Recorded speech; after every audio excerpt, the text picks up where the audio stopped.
क्या आपने कभी सोचा है कि कोई ऐसी ताकत जो न दिखे न छुए फिर भी आपके घर में दाखिल होकर आपकी जिंदगी को उलट पुलट कर दे? क्या होगा अगर आपके सबसे करीबी पर इल्जाम लगे और सच्चाई कुछ और ही हो? आज की कहानी ऐसी ही एक रहस्यमयी और डरावनी सच्चाई की है, जहां नाहर और रूही की जिंदगी में एक ऐसी आत्मा दाखिल होती है जो न सिर्फ रूही को बदनाम करती है बल्कि नाहर के प्यार को भी छीनने की कोशिश करती है। आइए इस कहानी में गोता लगाएं और जानें कि आखिर वो आत्मा कौन थी और क्यों वो रूही को फंसाने की साजिश रच रही थी। ये कहानी शुरू होती है एक छोटे से शहर में, जहां नाहर और रूही एक खुशहाल जोड़ा अपने नए घर में बसने की तैयारी कर रहे थे। नाहर एक मेहनती इंसान जो अपनी पत्नी रूही से बेइंतहा मोहब्बत करता था। रूही एक टैलेंटेड पेंटर जिसकी बनाई तस्वीरें हर किसी का दिल जीत लेती थी। दोनों का जीवन सपनों सा सुंदर था, लेकिन जैसे ही वो अपने नए घर में आए कुछ अजीब होने लगा। रातें जो पहले सुकून भरी होती थीं अब रहस्यमयी और डरावनी हो गई थीं। घर में अजीब अजीब सी आवाजें, कभी किसी के कदमों की आहट तो कभी रूही की पेंटिंग्स के आसपास रहस्यमयी साए। लेकिन असली मुसीबत तब शुरू हुई जब रूही पर घरवालों को शक होने लगा। एक रात जब नाहर देर से ऑफिस से लौटा, उसने देखा कि घरवाले रूही पर चिल्ला रहे थे। इल्जाम? रूही ने कथित तौर पर शराब पी थी और घर में हंगामा किया था, लेकिन नाहर को यकीन था कि रूही ऐसा कभी नहीं कर सकती। रूही की आंखों में आंसू और चेहरे पर बेबसी देखकर नाहर का दिल टूट गया। उसने रूही को गले लगाया और कहा, मुझे तुम पर पूरा भरोसा है रूही, तुम ऐसा नहीं कर सकती। लेकिन सवाल ये था कि अगर रूही ने कुछ नहीं किया तो फिर ये सब हो क्या रहा था। अगली रात कुछ ऐसा हुआ जिसने नाहर को हैरान कर दिया। वो देर रात अपने कमरे में था जब उसे रूही की आवाज सुनाई दी। वो रोमांटिक अंदाज में नाहर से बात कर रही थी, लेकिन जैसे ही नाहर ने उसकी तरफ देखा उसे कुछ अजीब लगा।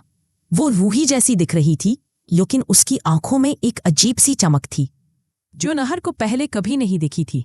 नाहर का शक गहरा गया। उसने उस रूही का हाथ पकड़ा और सवाल किया, तुम कौन हो और क्यों रूही को बदनाम कर रही हो? वो रूही हड़बड़ा गई। उसकी आंखों में डर साफ दिख रहा था। इससे पहले कि वो कुछ कह पाती, वो पलक झपकते गायब हो गई। नाहर के पैरों तले जमीन खिसक गई। उसे समझ आ गया कि वो कोई इंसान नहीं बल्कि एक आत्मा थी। नाहर ने रूही को सारी बात बताई। रूही को यकीन नहीं हुआ। वो डर गई, लेकिन साथ ही गुस्सा भी। ये आत्मा हमारे घर में क्यों आई है नाहर, और ये मुझे बदनाम क्यों कर रही है? रूही ने सवाल किया। नाहर ने गौर किया कि यह सब तब शुरू हुआ था जब वो अपने पुराने घर से एक खास पेंटिंग लेकर आए थे। वो पेंटिंग रूही ने बनाई थी, एक खूबसूरत लड़की की तस्वीर जिसके चेहरे पर एक रहस्यमयी मुस्कान थी। नाहर ने फैसला किया कि इस पेंटिंग को घर से निकाल देना ही बेहतर होगा। लेकिन जैसे ही वो पेंटिंग को दीवार से उतारने गया, उसे एक ठंडी सिहरन महसूस हुई। पेंटिंग तस से मस नहीं हो रही थी और तभी उस आत्मा की आवाज गूंजी, मैं तुम्हें पाने के लिए आई हूं नाहर, तुम्हें छोड़कर मैं कहीं नहीं जाऊंगी। नाहर का गुस्सा 7वें आसमान पर था, लेकिन वो समझ गया कि ये कोई साधारण मामला नहीं है। उसने रूही के साथ मिलकर उस पेंटिंग के पीछे की सच्चाई खोजने का फैसला किया। नाहर और रूही अपने पुराने घर पहुंचे। जहां रूही ने वो पेंटिंग बनाई थी, वहां उनकी मुलाकात उनकी पुरानी पड़ोसन से हुई, जो पेंटिंग को देखकर डर से कांपने लगी। उसने बताया कि ये तस्वीर एक ऐसी लड़की की है जो उनके मोहल्ले में रहती थी। वो एक पंजाबी परिवार से थी और एक दुखद हादसे में उसकी मौत हो गई थी। लोगों का मानना था कि उसकी आत्मा आज भी भटकती है क्योंकि उसकी कोई अधूरी इच्छा थी। रूही और नाहर को अब सारी तस्वीर साफ हो रही थी। वो आत्मा रूही की पेंटिंग के जरिए उनके घर में दाखिल हुई थी और उसका मकसद था नाहर को हासिल करना। लेकिन सवाल ये था कि अब उस आत्मा से कैसे छुटकारा पाया जाए। रूही को याद आया कि उनके शहर में एक पंडित जी हैं जो आत्माओं और तंत्र मंत्र के बारे में गहरी जानकारी रखते हैं। वो पहले भी रूही की मदद कर चुके थे जब एक दूसरी आत्मा ने उनके परिवार को परेशान किया था। नाहर और रूही बिना देर किए पंडित जी के पास पहुंचे। पंडित जी ने सारी बात सुनी और गंभीर हो गए। उन्होंने रूही को एक पात्र में पवित्र जल दिया और कहा, इस जल को उस पेंटिंग पर छिड़कना होगा। ये आत्मा उस तस्वीर से बंधी है। नाहर और रूही घर लौटे। जैसे ही रूही ने उस पेंटिंग पर जल छिड़का, एक तेज चीख गूंजी। पेंटिंग दीवार से अपने आप नीचे गिर गई। नाहर ने उसे तुरंत उठाकर घर से बाहर फेंक दिया। लेकिन पंडित जी ने चेतावनी दी थी कि यह खतरा अभी टला नहीं है।